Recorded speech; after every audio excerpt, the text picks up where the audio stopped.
Hello everyone. So YCT Polity Series 1000 previous year question அந்த சீரிஸ்ல இன்னைக்கு நம்ம டே 18ல இருக்கோம். ஸோ இன்னைக்கு நம்ம பார்க்க போற டாபிக் வைஸ் பிரசிடென்ட். இதுக்கு முன்னாடி பிரசிடென்ட்டை நான் ஒரு 3 பார்ட்டாக கம்ப்ளீட் பண்ணியிருப்பேன். அந்த அளவுக்கு வைஸ் பிரசிடென்ட் அப்படிங்கிறது எக்ஸ்டெண்ட் ஆக போகிறது கிடையாது. இந்த ஒரே வீடியோவில் கம்ப்ளீட்டாக முடிச்சிடலாம், சரியா?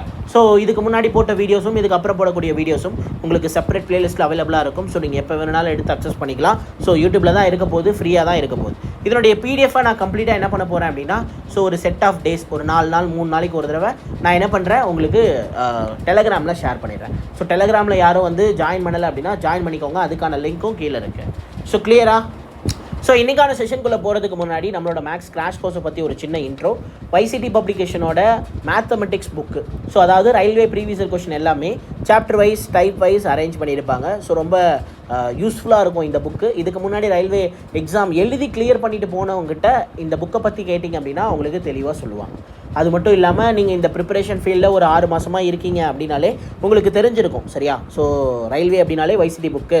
ஸோ அதே மாதிரி SSC அப்படின்னா பினாக்கல் புக் அப்படின்றத சொல்லுவாங்க, சரியா? இந்த ப்ரீவியஸ் இயர் கொஷின் கம்பைல் பண்ண இந்த புக்கு தான் வந்து மெயின் ரோல் அப்படிங்கிறத ப்ளே பண்ணுது. ஸோ அதில் மேத்ஸை பொறுத்த வரைக்கும் இந்த புக்கில் இருக்கக்கூடிய எல்லா கொஷினையும் கவர் பண்ணுற மாதிரி நம்ம ஒரு கோர்ஸ் அப்படிங்கிறத கம்ப்ளீட் பண்ணியிருக்கோம், சரியா? ஆல்ரெடி நான் ஒரு 5000 கொஷின் கம்ப்ளீட் பண்ணிட்டேன். இன்னும் ஒரு 2 டாபிக் தான் பெண்டிங் இருக்குது. ஸோ அதை நான் NTPC எக்ஸாம்ஸ்க்கு முன்னாடி உங்களுக்கு கம்ப்ளீட் பண்ணி கொடுத்துருவேன். So don't worry. ஸோ இந்த கோர்ஸை பற்றின எக்ஸ்ட்ரா இன்ஃபர்மேஷன் எல்லாமே நான் தெளிவாக ஒரு வீடியோவாக போட்டிருக்கேன். ஸோ அது எல்லாமே உங்களுக்கு ஒரு வீடியோவாக இருக்கும். அந்த வீடியோவோட லிங்க் நான் டிஸ்கிரிப்ஷனில் கொடுக்குறேன், மேலே ஐ கார்ட்லேயும் ஷோ ஆகும், சரியா? ரைட். ஸோ இந்த கோர்ஸில் மொத்தம் 28 டாபிக் இருக்குப்பா. ஸோ அதில் 4 டாபிக் ஃப்ரீயாகவே இருக்குது. ஸோ அதை ஃபஸ்ட்டு நீங்கள் என்ன பண்ணுங்கன்னா, பேசிக்கை லைட்டாக பார்த்துட்டு தென் அதுக்கப்புறம் அந்த 300 கொஷின் 400 கொஷின் ஒரே ஸ்ட்ரெச்சில் முடிச்சிருக்கோம். அதாவது 8 மணி நேரம் 10 மணி நேரம் இந்த மாதிரி வீடியோஸாக ஒரே ஸ்ட்ரெச்சில் முடிச்சிருப்பேன். இந்த 4 டாபிக்குமே நான் அப்படி தான் கம்ப்ளீட் பண்ணியிருப்பேன். ஸோ கோர்ஸில் பார்த்தீங்கன்னா உங்களுக்கு தனித்தனியாக இருக்கும். ஸோ ஒரு 1/2 hour to 40 minutes 40 minutes to 50 minutes இந்த மாதிரி தான் இருக்கும். பட் ஆனால் யூடியூப்பில் உங்களுக்கு 8 hours 9 hours 12 hours இந்த மாதிரி மாரத்தான் மாதிரி போட்டிருப்பேன். ஸோ அதை ஒரு அட்ட ஸ்ட்ரெச்சில் அதை ப்ராக்டிஸ் பண்ணிவிட்டு தென் நீங்கள் ஒரு டெஸ்ட் போடுங்க. டெஸ்ட்டில் உங்களுக்கு தெரியும் நம்ம டீச்சிங் எப்படி இருக்குது, நம்ம எந்த அளவுக்கு வாஸ்ட்டாக எல்லா ப்ரீவியஸ் இயர் கொஷினும் கவர் பண்ணியிருக்கோம். நீங்கள் வெறும் பேசிக்கை மட்டும் படித்தா போதும் அப்படின்னு நினச்சிக்கிட்டு பேசிக்கை மட்டும் படிச்சுட்டு நீங்கள் ஒரு டெஸ்ட்டை போடுங்க. தென் இல்லை நீங்கள் பேசிக் மட்டும் படித்தா போதாதுன்னு நான் சொல்கிறேன்ல. ஸோ இந்த ப்ரீவியஸ் இயர் கொஷினையும் ப்ராக்டிஸ் பண்ணிவிட்டு தென் அதுக்கப்புறம் போய் ஒரு டெஸ்ட் போடுங்க. ஸோ 2ல் எது கரெக்டான வே அப்படிங்கிறத நீங்களே டிசைட் பண்ணிக்கலாம். ஸோ உங்களுக்கே தெரியும் எது கரெக்டான வே அப்படின்னு சொல்லி. உங்கள் மனசு அதை ஏற்றுக்கிறதுக்கு ஒரு பக்குவம் இல்லாமல் இருக்கும். ஸோ அதை இப்போவே எவ்வளோ சீக்கிரம் நீங்கள் அதை ஏற்றுக்கிட்டு, ஸோ காம்படிஷன் ரொம்ப அதிகமாக தான் இருக்குது, நம்ம யார் அதிகமாக ப்ராக்டிஸ் பண்ணுறாங்களோ அவங்களால தான் கிளியர் பண்ண முடியும் அப்படின்ற அந்த விஷயத்தை நீங்கள் எப்போ புரிஞ்சிக்கிறீங்களோ அப்போ தான் நீங்கள் வந்து காம்படிஷனுக்குள்ளார இருக்கீங்க அப்படின்ற மாதிரி அர்த்தம். ஸோ இதுதான் ரியாலிட்டி, சரியா? ஸோ நான் வந்து ஃபேக்காக உங்களை வந்து எந்த ஒரு ஹோப்பும் கொடுக்கல, இதை மட்டும் படிங்க போதும் அப்படின்லாம் நான் எதுவும் சொல்லலை. ஸோ எந்த அளவுக்கு அதிகமாக படிச்சுக்கிட்டே இருக்கீங்களோ அந்த அளவுக்கு தான் நீங்கள் வந்து காம்படிஷனில் முன்னாடி போயிட்டே இருப்பீங்க. ஸோ இந்த புக்கை கம்ப்ளீட் பண்ணாமல் உங்களால் மேக்ஸில் நல்ல மார்க் அப்படிங்கிறது எடுக்க முடியாது. ஸோ அதனால் இந்த புக்கை கம்ப்ளீட் பண்ணுற வேலையை பாருங்கள். ஸோ இதை செல்ஃப் கண்ட்ரோல் பண்ணி என்டையராக கம்ப்ளீட் பண்ண முடியாது அப்படிங்கிறதுனால தான் இதை ஒரு கோர்ஸாக டிசைன் பண்ணியிருக்கோம். ஸோ இந்த கோர்ஸோட ப்ரைஸ் 649 ஃபார் 3 years வேலிடிட்டி. தென் அதே மாதிரி PWBD கேண்டிடேட்ஸாக இருக்கீங்க அப்படின்னா உங்களுக்கு வெறும் 49 ரூபாய்க்கு நான் இந்த கோர்ஸை தரேன். ஸோ வெறும் 49 rupees மட்டும் தான். ஸோ 49 rupeesக்கு உங்களுக்கு இந்த கோர்ஸ் அப்படிங்கிறது அவைலபிளாக இருக்கும். கண்டென்ட் எல்லாமே பைலிங்குவலாக தான் இருக்கும், தமிழ் அண்ட் இங்கிலீஷில் இருக்கும்.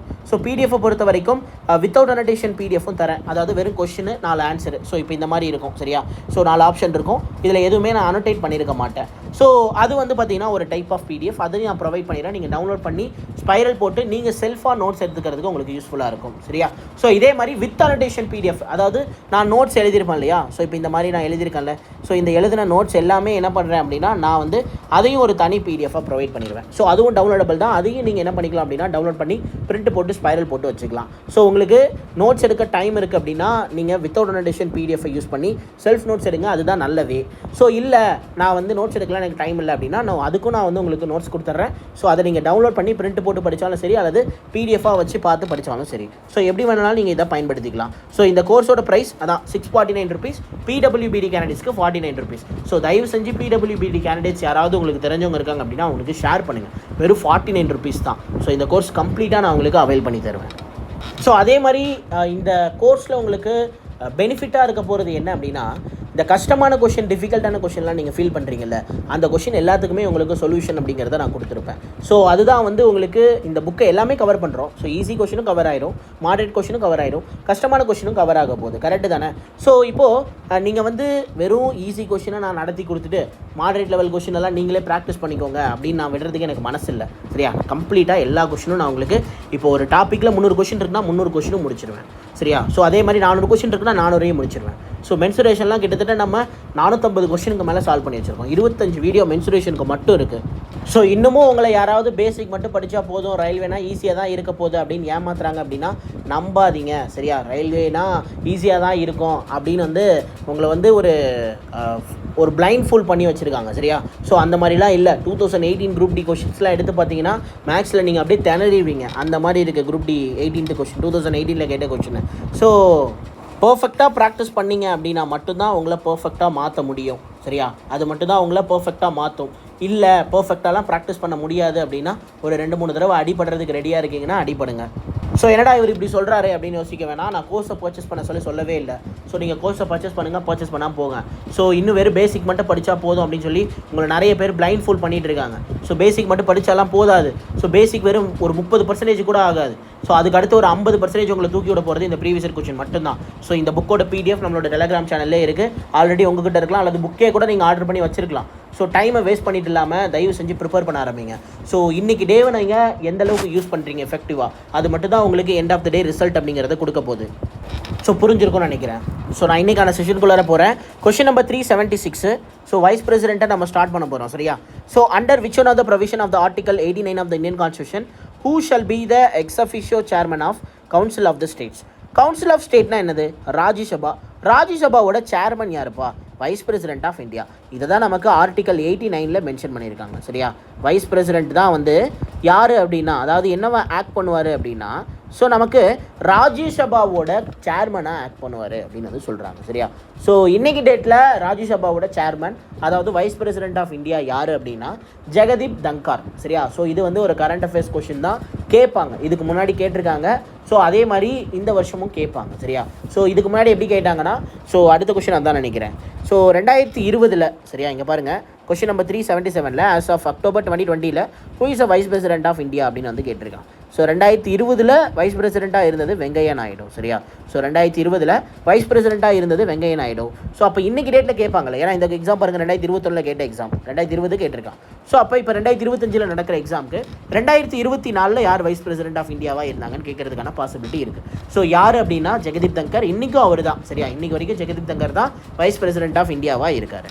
ஸோ கிளியரா? ஸோ இந்த மாதிரி கொஷின் கேட்கறதுக்கும் பாசிபிலிட்டி அப்படிங்கிறது இருக்குது.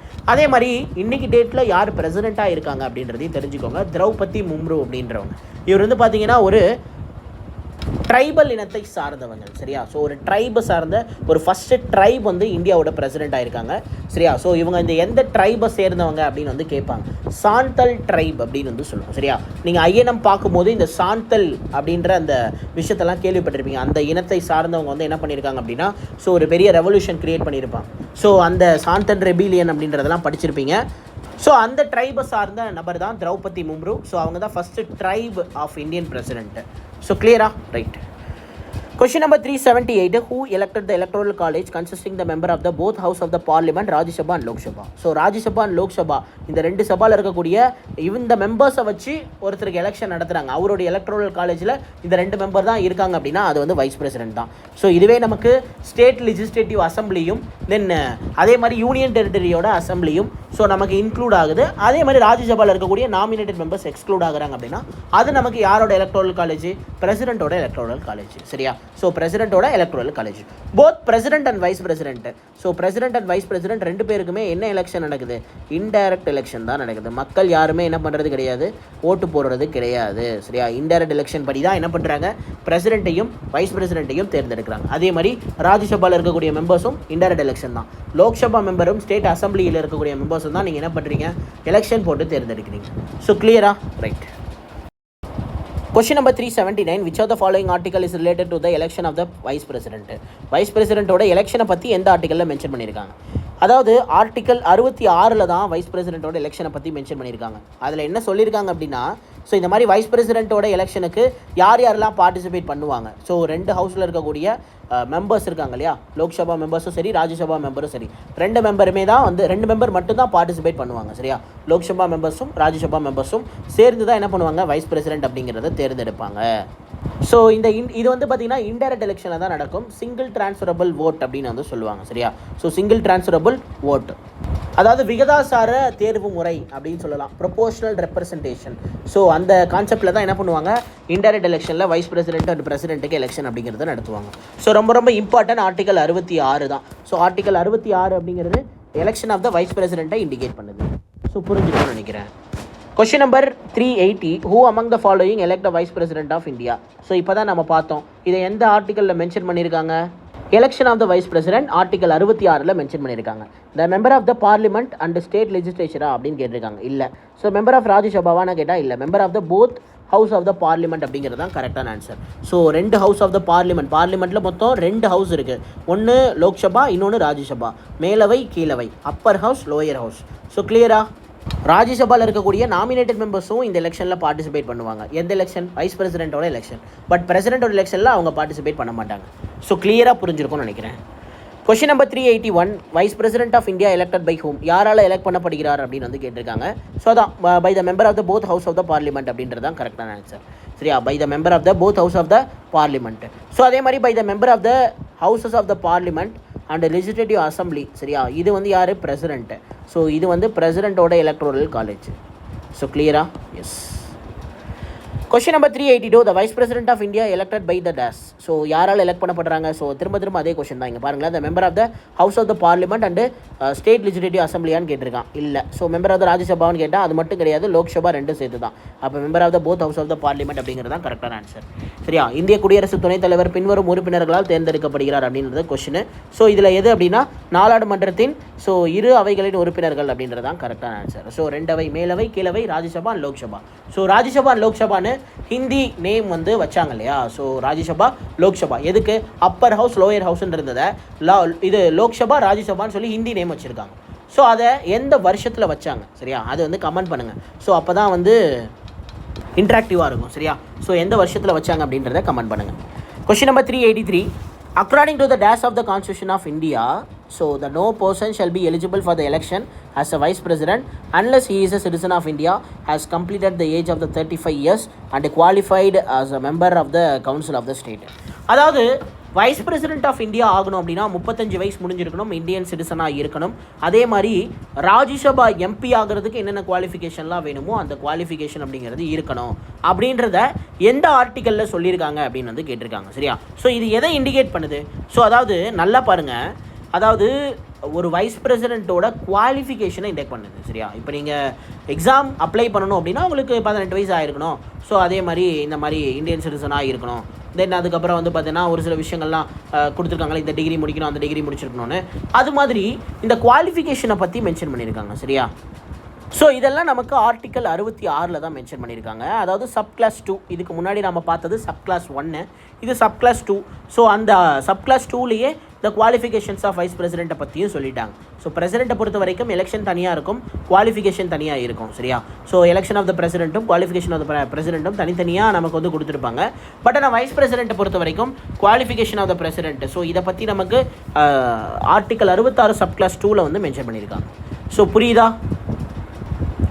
Question number 384. So question number 384 என்ன சொல்லியிருக்கான், which is the second highest constitutional post in India. So constitutional post அதை நீங்கள் நல்லா பாயிண்ட் அவுட் பண்ணிக்கணும். இருக்கிறதுலே highest constitutional post president, second highest constitutional post வந்து வைஸ் பிரசிடென்ட் தான். பிரசிடென்ட், வைஸ் பிரசிடென்ட், ஸோ அதுக்கப்புறம் தான் பிஎம்லாம் வருவார். ஸோ கிளியராக கான்ஸ்டியூஷன் படி பார்க்கும்போது 2வது ஹையஸ்ட் போஸ்ட் அப்படிங்கிறது யார் அப்படின்னா நமக்கு வைஸ் பிரசிடென்ட் அப்படிங்கிறவர் தான். Question number 385, what is the term of the office of the vice president of India. So எத்தனை வருஷம் வைஸ் பிரசிடென்ட்டோட டேர்ம் அப்படின்னு கேட்குறாங்க, 5 years. சரியா, இப்போ அதே மாதிரி பிரசிடென்ட்டோட டென்யூரும் வந்து நமக்கு 5 years தான். ஸோ பிரசிடென்ட்டுக்கும் நமக்கு 5 years தான். ஸோ லோக்சபாவும் நமக்கு 5 year தான்.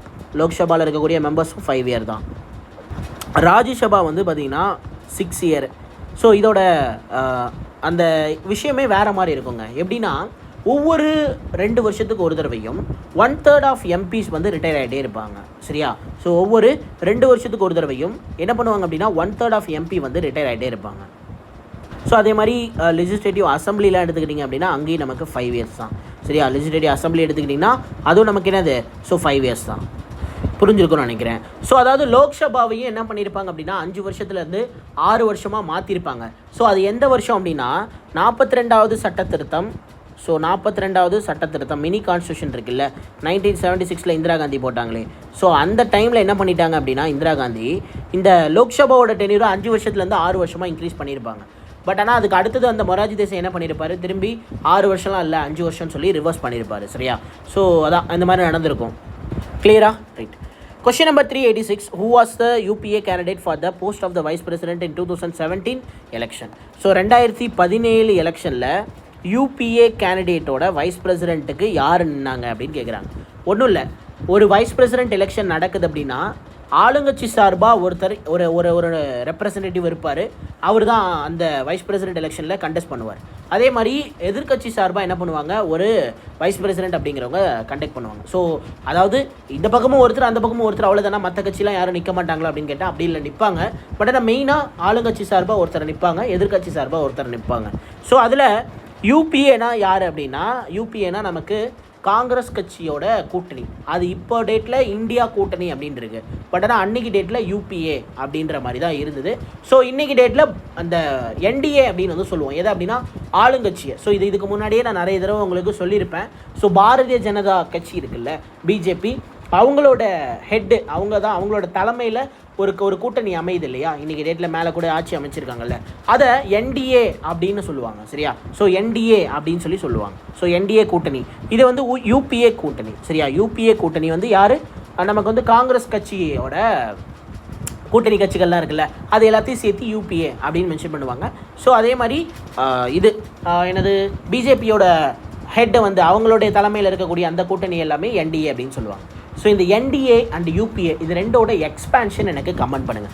ஆல்ரெடி நான் இதுக்கு முன்னாடி கிளாஸஸில் என்டிஏக்கும் யூபிஏக்கும் அந்த டெஃபினேஷன் அப்படிங்கிறத கொடுத்துருப்பேன். அந்த எக்ஸ்ட்ரா பாயிண்ட்டை மென்ஷன் பண்ணி வச்சவங்க கண்டிப்பாக அவங்களால சொல்ல முடியும். சரியா? ஸோ அவங்க வந்து கண்டிப்பாக இதுக்கு ஆன்சர் என்ன ஸ்ட்ரைக் ஆகியிருக்கும். ஸோ அதை மென்ஷன் பண்ணாமல் காதில் வாங்கி விட்டவங்க என்னடா கேட்ட மாதிரி இருக்குது அப்படின்னு நினைக்கிறீங்க அப்படின்னா, ஸோ இப்போவே போய் கூகுளில் சர்ச் பண்ணி, சரியா, ஸோ அதுக்கான ஆன்சர் என்ன அப்படிங்கிறத கமெண்ட் பண்ணுங்கள். ஸோ புரிஞ்சிருக்கும்னு நினைக்கிறேன். சரியா? ஸோ இதுக்கான சரியான ஆன்சர் என்ன அப்படின்னா, ஸோ நமக்கு வந்து கோபாலகிருஷ்ண காந்தி அப்படின்றவர் தான் கரெக்டான answer.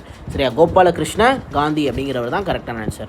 So 2017 vice president election நடந்தப்போ யூபிஏ கேண்டிடேட்டாக யார் நின்னாங்கன்னா கோபாலகிருஷ்ண காந்தி அப்படின்னு கூடிய நபர் தான். சரியா?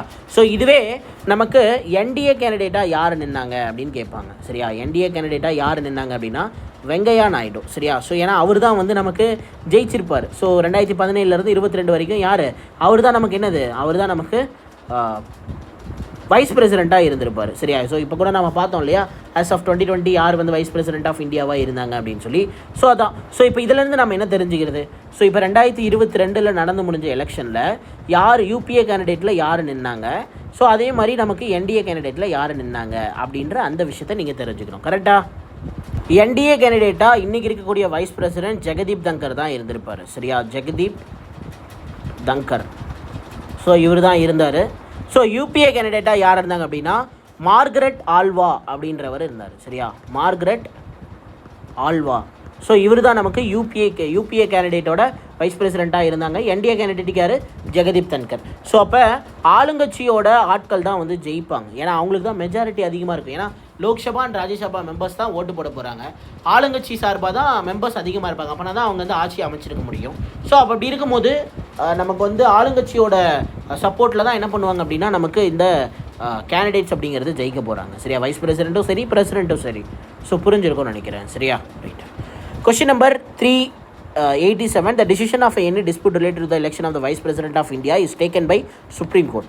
பிரசிடெண்ட்டோட எலெக்ஷனில் எந்த ஒரு கோளாறு இருந்தாலோ, சரியா, இல்லை வைஸ் பிரசிடெண்ட்டோட எலெக்ஷனில் ஏதாவது ஒரு குளறுபடி இருந்தாலோ, ஸோ அது வந்து டைரெக்டாக யார் தலையிட முடியும் அப்படின்னா சுப்ரீம் கோர்ட் மட்டும்தான் தலையிட முடியும். ஸோ இதை பற்றி எந்த ஆர்டிக்கலில் மென்ஷன் பண்ணியிருக்காங்க, ஸோ ஆர்டிக்கல் 71 மென்ஷன் பண்ணியிருக்காங்க.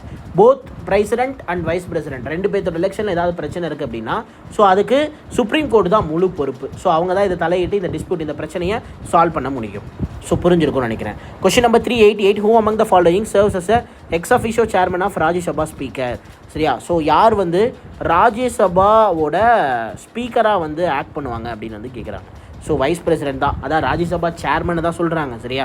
வேறு எதுவும் கிடையாது. So who among the following serves as ex officio chairman of the speaker அப்படின்னு கேட்டிருக்காங்க. சரியா? Ex officio chairman, ex officio Rajya Sabha ஸ்பீக்கரா? ராஜ்யசபாவில் ஸ்பீக்கர்ன்ற போஸ்ட்டே கிடையாது, சேர்மனை தான் அவன் அப்படி சுற்றி வளைச்சு கொடுத்துருக்கான். ஸோ அப்போ ராஜ்யசபாவோட சேர்மன் யார்? வைஸ் பிரசிடென்ட் தான். சரியா? Right. Question number 389, who is the ex officio chairman of the council of the state as per the constitution of India? Vice president of India. சரியா? வைஸ் பிரசிடென்ட் ஆஃப் இந்தியா தான் நமக்கு council of ஸ்டேட்டோட பிரசிடெண்ட்டாக இருப்பார். So கிளியரா? Right. So அடுத்ததாக வந்து பார்த்தீங்கன்னா question number 390, which of the following option does not qualify to become the vice president of India? So Indian சிட்டிசனாக இருக்கணும், 35 வயசு ஆயிருக்கணும், ராஜ்யசபாவோட மெம்பர்ஷிப்க்கு எலிஜிபிலிட்டி இருக்கணும். சரியா? லோக்சபா தான் ஹோல்டர் வந்து கிடையாது. ஸோ இப்போ ஆன்சர் என்னது? Option C. ஸோ புரிஞ்சிருக்கும்னு நினைக்கிறேன். ஸோ பாலிட்டியில் வைஸ் பிரசிடென்ட் கம்ப்ளீட் பண்ணியாச்சு. ஸோ அடுத்ததாக பார்லிமெண்ட். ஸோ அது அடுத்த வீடியோவில் பார்க்கலாம். சரியா? ஸோ வைஸ் பிரசிடென்ட் கம்ப்ளீட் பண்ணியாச்சு. சரியா? இந்த வீடியோ எப்படி இருந்தது? ஸோ அதே மாதிரி நான் கேட்ட கொஸ்டினுக்கு எல்லாமே ஆன்சர் கமெண்ட்டில் பண்ணுங்கள். சரியா? நான் வந்து கமெண்ட்டில் எங்களுக்கு ஃப்ரீயாக இருக்கும்போது டைமில் நான் என்ன பண்ணுறேன் அப்படின்னா உங்களுக்கு ரிப்ளை பண்ணுறேன். ஸோ தேங்க்யூப்பா.